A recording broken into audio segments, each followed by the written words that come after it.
भागवत का श्लोक पढ़ना शुरू किया। अरे बड़े कृपालु हैं परमात्मा, बड़े कृपालु। कैसे कृपालु हैं कि एक पूतना नामक राक्षसी है, पूतना रुधिरासना है, जो खून ही पीती है। हाँ, उसका भोजन ही जो है खून है, बच्चों को मार के खाती है, सब अवगुण ही अवगुण है उसके। पर वह भी भगवान के पास भी आई, उद्देश्य यह रख करके आई कि इस बालक को मैं मार दूंगी। छाती में विष लगा करके आई कि यह जब भी दूध पीने लगेगा तो विष पी जाएगा और मर जाएगा। इतने सारे प्रपंच करने के बाद भी जब पूतना परमात्मा के समीप आई और परमात्मा ने उनका स्तनपान किया तो भगवान ने कहा कि इसे भी वही लोक देना जो यशोदा मैया और देवकी को देना। लोगों ने कहा महाराज बड़ी पापनी है।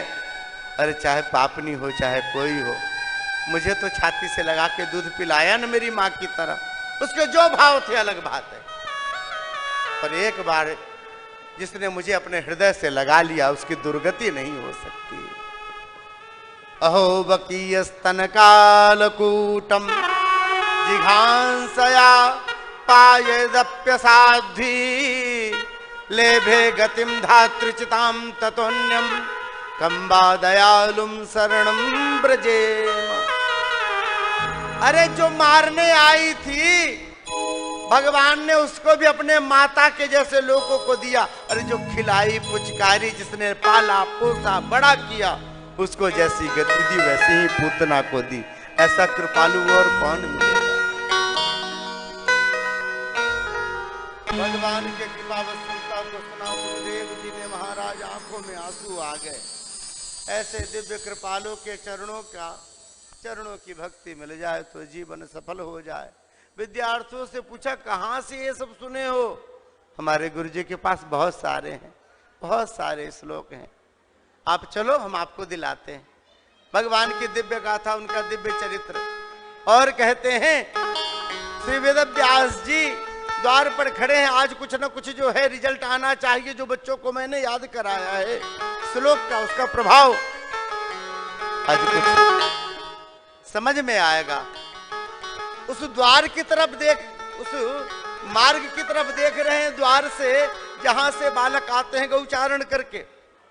गोधुली बेला हुई और कहते हैं बछड़ों के गायों के आने का क्रम हुआ है। बछड़ों को देखा, पीछे पीछे गाय आ रही हैं, पीछे पीछे विद्यार्थी आ रहे हैं। पर विद्यार्थियों के बीच में जब एक श्याम स्वरूप को देखा है, जब भी देखा आवाज लगाई है, अरे भगवान सुनते हो, अरे भगवान सुनती हो, जो आवाज लगाई व्यास पत्नी दौड़ती हुई आई हैं। क्या बात है, देखो तो कौन आ रहा है। सामने में जब देखा है श्री सुखदेव जी को आते हुए, वह बालक जो 12 वर्ष की अवस्था में घर छोड़ करके चला गया था, आज श्रीमद् भागवत जी उनको लौटा करके लेकर के आ रहे हैं। श्री सुखदेव जी समीप में आए हैं, भरी भरी आंखों से पिताजी के चरणों में प्रणाम किया है। कहा मुझे वह श्रीमद् भागवत चाहिए जो भगवान के दिव्य स्वरूप का जिसमें चिंतन है। श्री वेद व्यास जी कहते हैं बेटे तेरे लिए ही तो संभाल के रखा है यह परमहंसों की संगीता। आपके जैसा वीत राग जो होगा वही इसको ठीक से समझ पाएगा, जो प्रेमी होगा, जो रसिक होगा परमात्मा का। हाथों में प्रदान किया है श्रीमद् भागवत को। यह दिव्यतम ग्रंथ प्रारंभ होता है तब जब श्रीमद् महाभारत जब पूरा होता है न, महाभारत का युद्ध जब पूरा होता है तो श्रीमद् भागवत वहां से प्रारंभ होता है। जीवन के जितने विषाद हैं, संकट हैं, कला हैं, सब जब समाप्त होते हैं तो श्रीमद् भागवत का स्वरूप प्रकट होता है, तब शुरू होता है। महाभारत का युद्ध पूरा हुआ। अश्वत्थामा के लोभ के कारण महाराज पांडवों के 5 बच्चों की हत्या हो गई। अश्वत्थामा ने कर दिया।